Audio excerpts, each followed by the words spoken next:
Donald Trump. He is happy to get to trial because he's confident in how that trial is going to end up.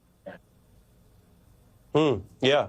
Autocrats use propaganda. That's been true even as the nature of distribution has changed in many different eras. And propaganda is dangerous precisely because you don't have to physically oppress people. You don't even need weaponry necessarily if you trick enough of them into this or that position, whether that's supporting authoritarianism or hating certain outgroups. I want to play that other piece of footage we unearthed where he makes a point that, again, who could say how things would echo, Renato, but people have a choice. Journalists, of course, have a choice, but people at home have a choice over what they want to repost on Facebook or whatever platform they use.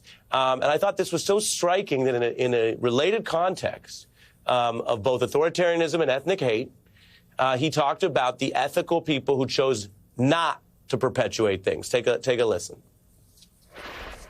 The accused in committing their crimes tried to amplify the damage they caused by exhorting the media in Kosovo to publish ethical journalists of Kosovo who refused to publish the documents that the accused attempted to provide them.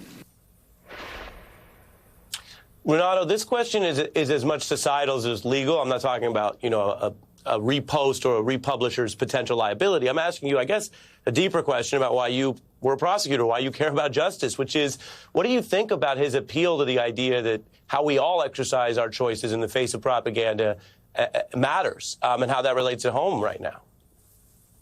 Well, it's pretty profound. I have to say, I'm really struck by the way in which he has an understanding of, I would say, some of the softer ways in which people can exercise power or influence and commit misdeeds. I find it's such an interesting, different approach to Robert Mueller, right? Robert Mueller was very old school. He saw things, I think, in the way that, in a very black and white way that the Justice Department traditionally has. Jack Smith, without that beard, you showed some babyface video of Jack Smith. He's from a different generation.